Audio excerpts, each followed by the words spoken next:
Similarly, the federal government has received the report on financiers of Adeniyi Sunday Adeyemo, aka Sunday Igboho.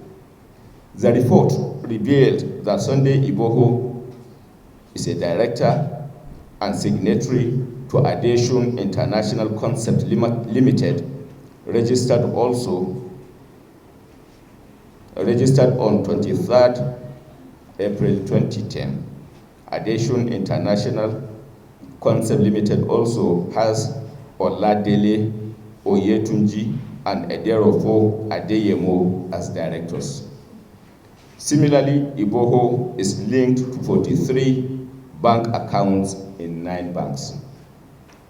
The major financier of the fugitive and separatist was found to be a federal lawmaker in the National Assembly.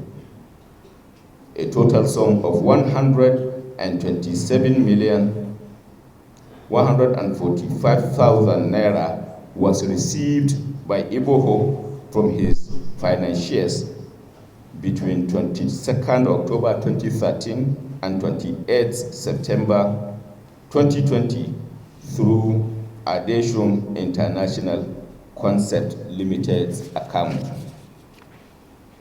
A total of 273,198,200 transaction outflows was recorded from Sunday Igboho's account between 15th March 2013 and 11th day of March 2021. Investigations revealed that Adhesion International Concept Limited, belonging to Igboho, transferred the sum of 12,750,000 to Abbal Bago and Sons. It might be recalled that Abbal Bago and Sons and its promoter Abdullahi Umar Usman are suspects in the ongoing joint terrorism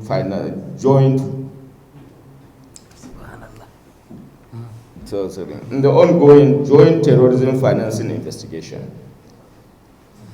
Abdullahi Umar is by way of financial transactions also connected to Suraju Abubakar Muhammad, who was sentenced, for your information, to life imprisonment in United Arab Emirates on charges of financing terrorism, Boko Haram. This report shows the nexus between separatist agitation, terrorism financing, and disruption of peace in the country.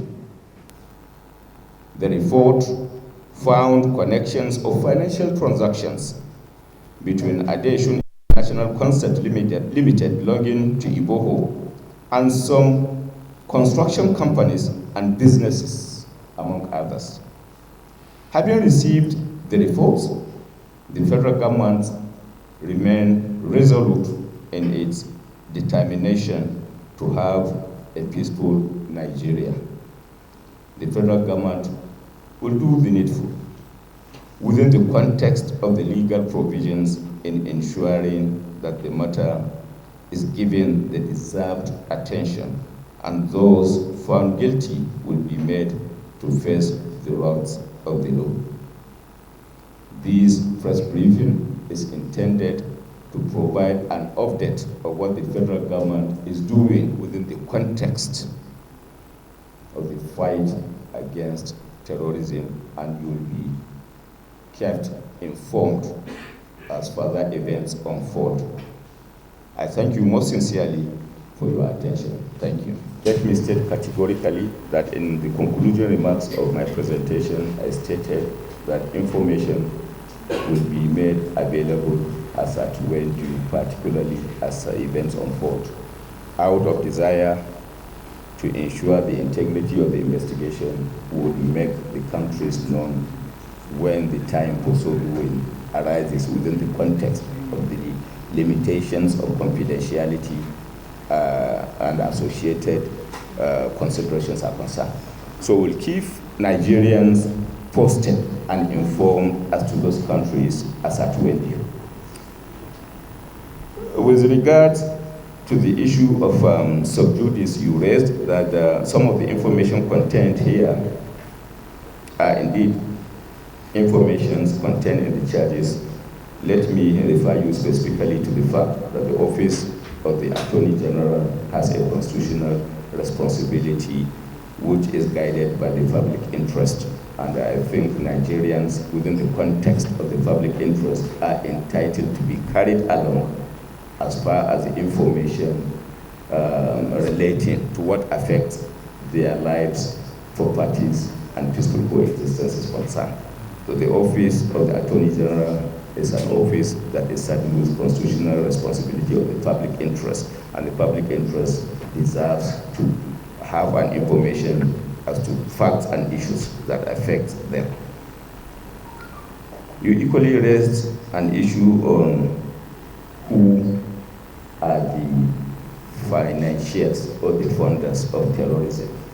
And I think if you have listened attentively, facts relating thereto are beginning to unfold, inclusive of a corporate company which details has been provided here in the report. And I think you need to be guided by the information content, and the information, as I stated earlier, relating to who are they will be now made available to the public at the appropriate time without prejudice to what is going on as it relates to the investigation. So particularly issues relating thereto will certainly be judicial issues, and who are to be charged will has never been a hidden information. The same way and manner Khan is charged before the court and his identity is known, the financiers and funders will equally be charged to court, and their information relating to them will be made public at that point upon conclusion of the investigation. We cannot be preemptive of what investigation, of the investigation as at now, but then certainly they will be charged publicly, and the information and details about them will be known publicly at the point of arraignment, among others. Thank you. Yes. Honorable Minister, sir, my name is Celestina Kuria. I report for TBC News. TBC. Yes, sir. Thanks for checking out Symphony on YouTube. Please be sure to subscribe and like our videos for updates.